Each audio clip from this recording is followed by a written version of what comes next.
One of the most common Rocket League tips we've all heard is to rotate, but despite how much it's mentioned, there aren't a whole lot of explanations of great team rotation out there. Of course, there are some more advanced and nuanced points about rotation that frankly I'm not really qualified to cover, but this will be a great start and will put you firmly ahead of many players out there. I will say this is not a rigid positioning system, as there are often unique situations that you have to react to in Rocket League. Hopefully this will just get you thinking about how rotation works as you play. I'm going to be drawing from the Rocket League subreddit again, this time from user LMFAO_Schwartz. About 3 months ago, Schwartz made an infographic to help sort out some rotation confusion. Probably the clearest in-depth explanation of rotation I've seen.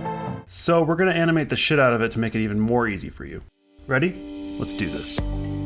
There are two basic types of rotation, offensive rotation and defensive rotation. In both situations, there are three basic positions, one for each player. Again, it's important to note that soccer, and before non-Americans are triggered, is a fluid game, so positions aren't 100% fixed and should be flexible. Basically, the positions are to help you understand what your role should be based on where you are on the field. It could be different based on playstyle and preference, but this is how most effective teams do it.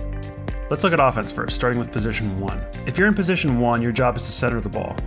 In lower levels, you literally just have to bang it into the corner and it'll roll up in front of the goal, no problem. But as you rank up, players get better at defending it and you have to get more creative. Try dribbling up the wall and tapping it away at the last second. Or one of the harder things in the world to defend is a back wall bounce above the goal. So that's another great location for a pass. It's a relatively simple ball to finish, but takes a lot of practice to defend, even for high-level players. Now, after you've completed that pass, or if you suck at Rocket League, whiff the ball or send it towering over the goal, your secondary objective is to steal the corner boost if it's there and bust your butt over to position number 2 to get ready to receive a better pass from your teammate. This is position 2. Your first priority at position 2 is obviously to take the shot. Thankfully, your solo standard teammates are happy to remind you what's supposed to happen after a pass. If the pass doesn't make it out of the corner or goes over the goal, it's time to rotate, and here's where a lot of mistakes happen. A lot of players will follow the blown pass to the corner and try to spin back against their body to attempt another cross. However, at this point, it's actually time to rotate back to position number 3. If you're in position number 3, your primary objective is to be the first one back on defense, and to block any clears in order to keep the attack going. For your secondary objective, let's go back to the scenario we were just talking about. After a blown pass, you are now rotating to position 1 to attempt the second pass.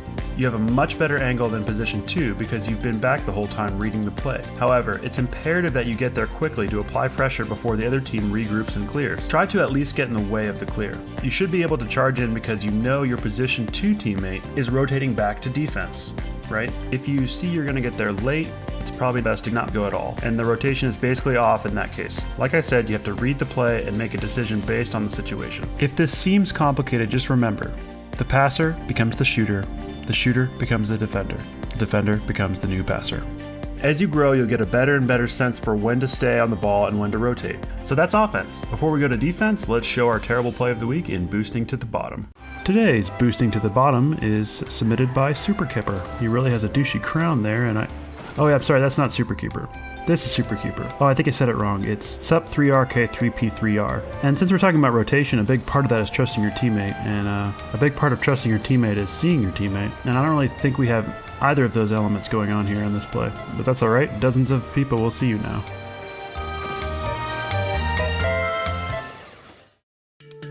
All right, it's defense time. This is where games are won. A team with good defensive rotation is very, very frustrating to play against. Position number 1 is in the corner. Your job here is to clear the ball. Easy. If the clear fails, your secondary objective is now to rotate hard to the opposite post area. Not quite to the corner, but also not in goal. This is position number 2. Most teams make the mistake of stacking 2 players in goal and don't even think of this area as a position. However, it's essential for stopping the really tough backboard pass I was talking about earlier. It also gives you a few more options and angles than just having multiple people getting in the way in goal. If position 1 makes the clear, you can now move up to the ball and get ready for the attack. In the goal, it's position number 3. Your job is to make the save. Oh god, imagine if that was a quick chat. Anyway, after a save or failed clear, you move to position 1 in the corner. So as you can see, defensive rotation is more of a big circle than on offense.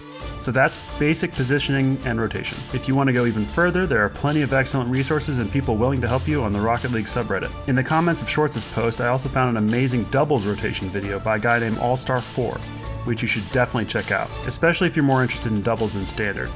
Hopefully that wasn't too complicated or boring. Let me know in the comments if you have a better explanation of rotation, if you notice I said something wrong, or if you think I look like Seth Rogen or sound like Tina from Bob's Burgers.